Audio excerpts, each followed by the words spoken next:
Corona virus चीन के लिए भस्मासुर साबित हो रहा है, क्योंकि अब यह संक्रमण अपने जनक को ही बुरी तरह चपेट में ले चुका है। जी हां, चीन में देश भर में कोरोना के नए मामले तेजी से बढ़ रहे हैं, जिसको देखते हुए चीन ने अपने कई शहरों को सील कर दिया है। किसी के भी कहीं भी आने जाने पर पाबंदी लगा दी है। सड़कें एकदम से वीरान हो गई हैं। कोरोना टेस्टिंग का महाअभियान छेड़ दिया गया है। पूरे चीन में हाहाकार मचा है। आज की इस रिपोर्ट में चीन के और भारत में कोरोना की स्थिति पर भी ताजा जानकारी देंगे। साथ ही बात करेंगे कर्नाटक में बोम्मई मंत्रिमंडल के विस्तार की।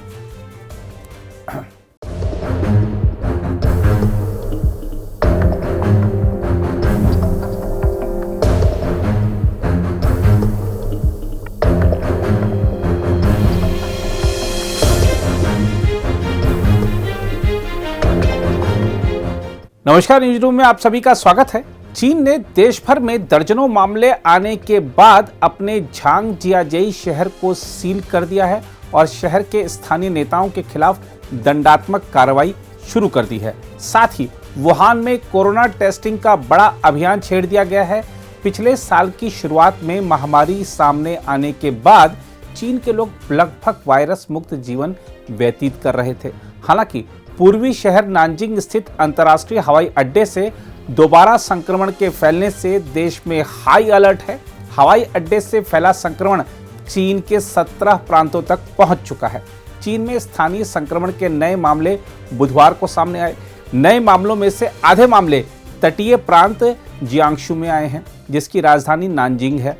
हम आपको बता दें कि वुहान में साल 2019 के आखिर में कोविड-19 का पहला मामला सामने आया था और यहाँ बड़े पैमाने पर की गई जांच से पता चला है कि इनकी समानता जियांगसू में मिले मामलों से है।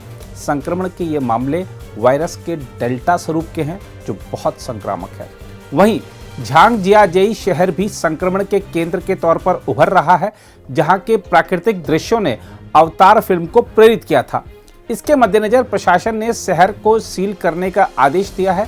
आदेश में यह भी कहा गया है कि स्थानीय निवासी या पर्यटक अब शहर को छोड़कर बाहर नहीं जा सकते हैं। स्थानीय सरकार की कम्युनिस्ट पार्टी की अनुशासन समिति ने स्थानीय अधिकारियों की सूची भी जारी की है, जिनकी कार्रवाई का महामारी को रोकने पर नकारात्मक प्रभाव हुआ और जिनके खिलाफ दंडात्मक कार्रवाई की जाएगी। झांगजियाजेई शहर में गत एक सप्ताह में कोविड-19 के कई मामले सामने आए हैं। वहीं कुछ ऐसे संक्रमित हैं जिनमें संक्रमण के कोई लक्षण नहीं है और उनकी गिनती अलग से की जाएगी। शंघाई सरकार के अखबार के मुताबिक झांगजियाजेई में आए मामलों में से कम 5 प्रांतों में संक्रमण फैला है। जो यहाँ पर मामले आए थे, उन मामलों से 5 राज्य प्रभावित हुए हैं, ऐसा रिपोर्टों में बताया गया है। वहीं नानजिंग के करीबी शहर यांगझोउ में भी नए मामले सामने आए हैं। पिछले सप्ताह प्रशासन ने अति आवश्यक कार्यों को छोड़कर बाकी यात्रियों के लिए पासपोर्ट जारी करने की प्रक्रिया रोकने की घोषणा की थी, जिसे राष्ट्रीय आव्रजन प्रशासन के अधिकारियों ने बुधवार को प्रेस वार्ता में दोहराया। उधर मध्य चीन के शहर वुहान में कोविड-19 के प्रसार को नियंत्रित करने के साल भर बाद फिर से महामारी के सिर उठाने पर अधिकारियों ने वहां 1 करोड़ से ज्यादा लोगों की जांच के लिए एक महाअभियान शुरू किया है। पिछले साल की शुरुआत में कोरोना वायरस महामारी से संबद्ध पहला लॉकडाउन लगाने को लेकर दुनिया में चर्चा के केंद्र में रहे वुहान में जून 2020 के बाद से शून्य संक्रमण का रिकॉर्ड टूट गया है, क्योंकि वहां कोविड-19 के नए मामले तेजी से सामने आ रहे हैं। आधिकारिक मीडिया की खबर के मुताबिक अधिकारियों ने पूरे शहर में कोविड-19 की जांच शुरू की है। सरकारी ग्लोबल टाइम्स की खबर के मुताबिक संक्रमण के नए मामलों के मद्देनजर शहर ने महामारी से निपटने के उपाय बढ़ा दिए हैं। संक्रमण के मामलों वाले इलाके में लॉकडाउन लागू किया जा रहा है और वहां खतरे का स्तर भी बढ़ाया जा रहा है। शहर ने भी महामारी के खिलाफ सख्त नियमों को अपनाया है और सभी स्कूलों को बंद कर दिया गया है। वुहान के कोविड-19 की दूसरी लहर, खासतौर पर इसके डेल्टा स्वरूप से निपटने की तैयारी करने के बीच कई प्रांतों और बीजिंग सहित अन्य शहर करोड़ों लोगों की जांच करने में जुट गए हैं। हांगकांग से प्रकाशित होने वाले साउथ चाइना मॉर्निंग पोस्ट की खबर के मुताबिक बीजिंग और डालियान शहरों के अधिकारियों ने वायरस के प्रसार को रोकने के लिए वहां के बाशिंदों को गर्मियों में घरों के अंदर ही रहने को कहा है।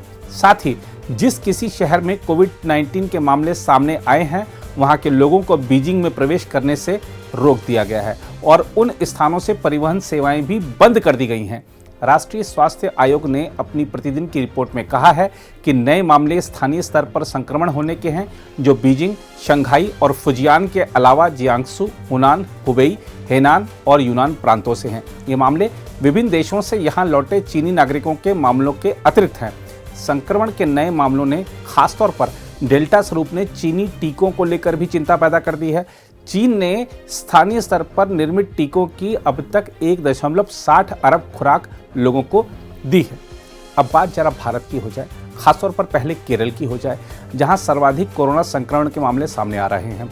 बढ़ते कोरोना संक्रमण के बावजूद केरल सरकार ने कोविड-19 के प्रसार को रोकने के मद्देनजर लागू की गई लॉकडाउन पाबंदियों में ढील देने की घोषणा कर दी है। स्वास्थ्य मंत्री वीना जॉर्ज ने इस संबंध में राज्य विधानसभा में बयान दिया। उन्होंने कहा कि उन इलाकों में दुकानों पर तिहरा लॉकडाउन लगाया जाएगा जहां एक सप्ताह में प्रति 1000 की आबादी में से 10 से अधिक लोग संक्रमित पाए जाएंगे। उन्होंने कहा, अन्य स्थानों में राज्य के मौजूदा सामान्य हालात और टीकाकरण की प्रगति पर विचार कर सप्ताह में 6 दिन दुकानें खोलने की अनुमति दी जाएगी। दुकानें सुबह 7 से रात 9 बजे तक के लिए खोली जा सकेंगी। जॉर्ज ने कहा कि 15 अगस्त को स्वतंत्रता दिवस व 22 अगस्त को ओणम के त्यौहार पर छूट दी जाएगी और दुकानें खुली रहेंगी। दोनों ही त्यौहार रविवार को हैं। उधर भारत में कोरोना संक्रमण की बात करें तो देश में एक दिन में कोरोना वायरस से 42,625 लोगों के संक्रमित पाए जाने से महामारी के कुल मामलों की संख्या बढ़कर 3,17,69,132 हो गई और उपचाराधीन मरीजों की संख्या बढ़कर 4,10,353 हो गई है। केंद्रीय स्वास्थ्य मंत्रालय ने बुधवार को बताया कि 562 और लोगों के जान गंवाने से मृतकों की संख्या बढ़कर 4,25,757 पर पहुंच गई है। उपचाराधीन मरीजों की संख्या बढ़कर 4,10,353 हो गई है, जो संक्रमण के कुल मामलों का 1.29% है, जबकि कोविड-19 से स्वस्थ होने वाले लोगों की राष्ट्रीय दर 97.37% है। दूसरी ओर कर्नाटक के मुख्यमंत्री पद की शपथ लेने के करीब एक सप्ताह बाद बसवराज बोम्मई ने बुधवार को अपने मंत्रिमंडल का विस्तार किया, जिसमें 29 मंत्रियों को शामिल किया गया है। राज्यपाल थावरचंद गहलोत ने राजभवन में नए मंत्रियों को पद और गोपनीयता की शपथ दिलाई। बोम्मई ने अपने मंत्रिमंडल में पुराने चेहरों को ही तरजीह दी है और 23 ऐसे विधायकों को मंत्री बनाया है जो पूर्ववर्ती बीएस येदियुरप्पा मंत्रिमंडल में भी मंत्री थे, जबकि 6 नए चेहरों को शामिल किया गया है। जिन लोगों को मंत्री बनाया गया वह तो पार्टी आलाकमान को धन्यवाद दे रहे थे और जो मंत्री बनने से रह गए वह नाराजगी व्यक्त कर रहे थे। सर, आप पार्टी के सीनियर मेंबर है, बहुत सारे नाम जो आ रहे हैं, कैटेगरी वाइज, कास्ट वाइज सारे कंसीडर किया गया है। आपको उम्मीद है कि आपको भी बुलाया गया है? उम्मीद है। आपको बुलाया है सर? आपको बुलाया, मेरे को बुलाया। सर, जिस तरह का ये टजल चल रहा है, आपको लगता है पार्टी इसको संभाल के आगे चल पाएगी? क्यों? इस तरह के बहुत सारे एमएलए कह रहे हैं कि हम रिजाइन करेंगे। वो ये सभी हर एक बारे में कैबिनेट का एक्सपेंशन होता है ना, हर एक एमएलए को मंत्री बनाने का इरादा ही रहता है, थोड़ा 1-2 दिन रहता है। हमारा पार्टी हाईकमांड, संघ पार्टी हाईकमांड, मुख्यमंत्री सक्षम है, ये निभाएंगे। सब साथ में ले जाएंगे? सब साथ में ले जाएंगे। कह रहे हैं बहुत सारे सीनियर्स को छोड़कर जूनियर को लेना चाहिए था। ले लिया सब, कौन कौन का मैसेज है मेरे को मालूम नहीं है, ठीक हो जाएगा। No, I have not applied any demand to the party high command. I am comfortable in the ministry. So the party high command already decided not to do DCM. Yeah. I am confident with CM. Whatever portfolio he will give, I will take and I will service for the people. अगर आप भी लेना चाहते हैं देश दुनिया की तमाम जानकारी तो आज ही सब्सक्राइब करें हमारे चैनल को। साथ ही नीचे दिए बेल आइकन को जरूर दबाएं ताकि हर अपडेट आप तक पहुंच सके।